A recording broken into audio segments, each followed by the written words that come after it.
I was reading some of the write-ups, and I think it was the programmer of Tribeca. I think her name's Farada. She was Farida, yeah. Rita. Okay, yes, she was saying that this film is whimsical and endearing, and a delightful dose of melancholy and poignancy. And I was like, that is absolutely spot on what I felt when I was watching this. It was fun. It was a fun little escape too, and it was heartbreaking at moments. Could you each tell me what how you became part of the film? Like Sure. how Of course, Tina, you go. I'll go first. Yeah. I was one of the first people to come on. Grant, who is a producer, also star of the film, Grant Rosemeyer. He and I had met on a film, I don't know, a year or so before, and just really loved working with each other. And so he had reached out and said, "Hey, I have this script." He sent it to me. I fell in love with the script. It was awesome. And then we started putting our team together with our other producing partner, Ben Wiesner. And then we found HP Mendoza, and he became, the person to kind of lead this creative vision and make it his own. And yeah, it was an amazing opportunity. I'm so grateful that I was given to come on to this amazing film set. wonderful. It's always nice when you've worked with someone before too. Yeah. And Rena, what was the audition process like for you, or when did you read the first script and go, yeah, I want to do this? So actually what happened was Grant is a friend of mine and I went to his birthday party and Tina was there as well. Oh, And I was. he brought up the film and mentioned how passionate he was about it. And they gave me a little bit of a breakdown and I was like, this sounds beautiful. They sent me the script and I read it on a plane. I don't remember where I was going, but I cried. And then as soon as I landed, I was texting Grant. I was like, Grant, this is so gorgeous. Like, I would absolutely love to talk about this more. And then I had a meeting with HP. We really got along. And then, yeah, and then I came on board officially and it was just serendipitous. And I'm so grateful to be a part of it as well. I mean, the script I think is so special and really touching. And I think everybody can relate to it. And I really related to it in a lot of ways. Yeah, it had to be so hard to blend, just the feelings of grief and loss and with, I mean, yeah, there's such a good bit of humor in there. And I mean, the casting was just brilliant, brilliant. And you have a lot of fast flashbacks and personal scenes. And I was thinking, I'm an actress as well. So much of acting is reacting. How did HP set this up for you? Was Grant on the other side of the camera when you did those scenes? I was just kind of curious what the process was like on those. Yeah, so it felt really intimate. It was really because we filmed my stuff on an iPhone because we really wanted it to just feel like it was the footage between Ben and Sarah. Very and yeah, I was with Grant shooting all of those, and it was a skeleton crew as well, and it just felt so intimate. It felt so real. And the way that we prepped, Grant and I, we made each other playlists that we thought would be like, oh, like this is what I listen to, or these are songs that maybe like make us think of each other. And when we were on location, we spent a night doing repetition exercises and diving in. Meisner, I love it. Yeah. It really just became so synced in that way. So when it came time to shoot and we were on the iPhone, I mean, it just felt like everything melted away and it was just us. It was great. Yeah. Brilliant. I love that. Yeah. That's beautiful. I also want to mention real quick that we also bubbled together. Our cast and crew all stayed on this to campsite together, and we ate dinner, everybody together every night, and we just hung out. And so Reina and Grant were able to I just watched them spend all this time together, and they would go off and kind of like be eating together and talking. And it just, yeah, it was amazing watching them kind of continue that relationship as we were just bubbled and like getting into filming. So yeah, it was great. Beautiful. Yeah. And like when we rehearsed and did our repetition in some of our scenes, like there was actually a stage, like a little like conference stage on the campsite. So we went and we're like on this theater stage doing this together, just the two of us in this like dark theater. It was great. That's awesome. I love that. I think that's how it should be. It really creates a good bond between the cast, especially something like this where you have to really trust each other. Reina, did I say your name wrong?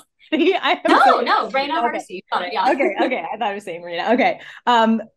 So a lot of this film has the theme of like endings, and I'm also a filmmaker, and I'm fascinated about origin stories as well. And I just wanted to know how the two of you got started into this business. Do you remember your first like booking or the first moment where you were like, oh my gosh, this is, I mean, there's so many ups and downs in this industry. Like, what keeps you going, and what was that beginning that made you like, yes, I got to keep doing this? You want to go first this time? Sure. Sure. So I was like 8 years old, and I wasn't supposed to, but I watched Moulin Rouge Ooh. from my sister's DVD, and I love to play pretend by myself, like throughout my house. But I remember when I was watching Moulin Rouge and Satine was like, "I'm gonna be a real actress." Was when I was like, "Yeah, me too." And ever since then, that was just kind of the moment. I love it. Yeah. What about you, Tina? Um, so I was a ham my entire like childhood. I always wanted to be in front of the camera, and then when I got into high school, I decided theater was where I wanted to be. I wanted to be a stage actress, and then my senior year of high school, I got the opportunity to like do a play that I got to pick. So I picked a murder mystery dinner theater, did it, cast it, did all the rehearsals. I directed it. Like it was just kind of this one man banding that I Yeah. ended up now doing for the rest of my career. And it was that sense of just like having the capability and the power to like bring people together and like make a nice fun experience. I never looked back. I was just like, oh, I want to do that. And then it kind of became, instead of theater in college, I was like, films. I watch more films than I see. And so I, yeah, ended up, yeah. And producing was kind of weird because I actually went to school like directing and editing. So I did a lot of like videography stuff. And then, didn't realize that I was producing my own things, but also friends stuff and then friends of friends. And it just became like, I love the creative, but I also love a spreadsheet, very Oh, organized. So it just is this great you have balance of to all of be. it. I don't think people really understand all that producers do, and it is. I'm blown away by all that you guys carry and juggle, and I actually that segues into my next question. What is your favorite part of the process? Do you love cast? Are you really a part of the casting? Are you in the editing space, like just setting up like the team? Like, what part do you like the most? I mean, on set is my happy place. Everything I do, I try it's to get to set because I'm an extrovert. I love being around people. But I also am, because I'm in the indie space, it's a lot of hats. So I am also part of the casting. I'm part of the prep. I'm part of the shoot. It's just whatever. Every project's a little different, but it's usually kind of all encompassing. And I think for me, my big thing is a great set experience. I just want everybody to feel like they can, respect each other, love each other, work together, and be friends after. And this film's an absolute testament to that. We all lived together. I think everybody cried, giving hugs to each other at the end. And so it's just kind of setting that from the top, like when we start casting, when we start, crewing up, it's getting that vibe check and making sure we're all good humans first and, good at our jobs second, like, because that's important when we all have to work together, especially for that long when you're all living together. So yeah, it's that crewing up and casting part, getting that team together and then being on set with everybody is just, yeah, chef's kiss. So funny because I'll ask other people that question, and a lot of producers say pre-production. Almost all actors say, the energy of SAG, because the producers have so like you're running around, but that's so cool that you love that energy and you have the perfect job for you. Yeah. Yep. I get to go have high fives with everybody, make sure everybody's like morale is up, and yeah, Yeah, I just try to keep it. It's fun. We're filmmakers. We should be having the yes. most fun. And it's really so important. I learned, I just did a short film. It is so important to choose the right energy and people. It is like 100%. it changes everything. Yep. A little bit of negativity or just like Run diminishing through. somebody goes, yep, it's like a virus just through the whole crew, and then it's hard to get Totally. that back up. Yeah. How did you first hear that you got into Tribeca? Did you like? Um, yeah, we got an email and then had to keep it a secret until Yeah. Tribeca announced. And I Tribeca is something that I have. It's a festival I've wanted to get into since college. The amount of rejections I've had from this festival because I'm just like I'm going to keep trying until I get it. So this is such a big deal, and yeah, finding out, we freaked out. We were all calling, like our little production Yeah. team, and then we You finally got tell to the announce, and actors? it was just like Did you tell them we right away? secretly, yeah, no, we took a minute, but yeah, we were like, this is very much on the down low, but like, be prepared. We're gonna be, yeah, Oh, giving them the heads up. get your party dresses ready. Yeah, exactly.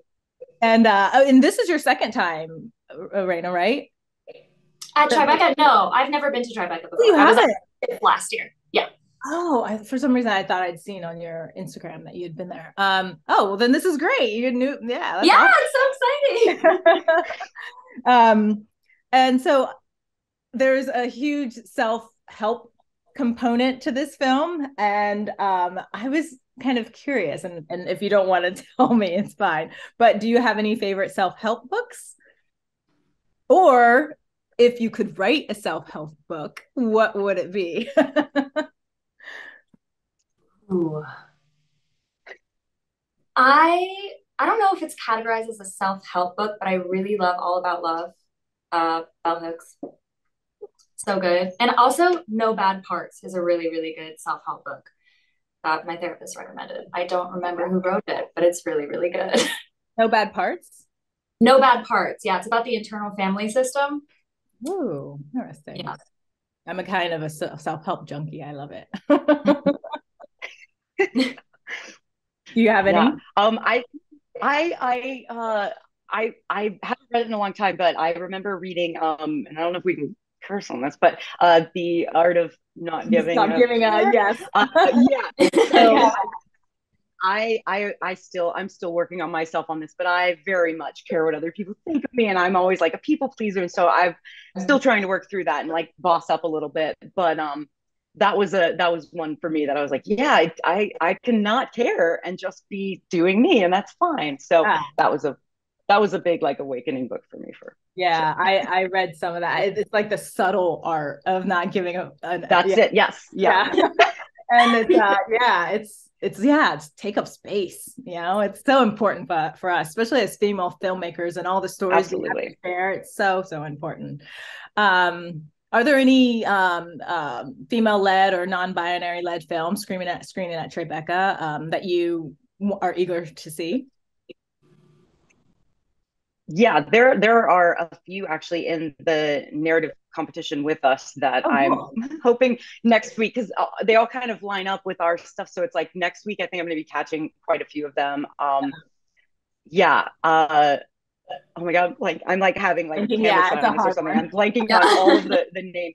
But yeah, I'm a big horror fan, and there's a horror film that I think Lizzie Shapiro produced, and yeah, I'm very excited to see that one. It's female led, and I love horror, so yeah. Yeah, that's amazing. I'm so in and out really fast, so I don't really have time to see anything else, but I will be watching everything eventually. And lastly, the film is premiering today, right? Yes. What time and where? Do you know? We are 5:15 at the Village East Cinema. Nice. And I believe we're sold out too, which is very exciting. So that's we are gonna hopefully be a packed house in there for our first screening ever.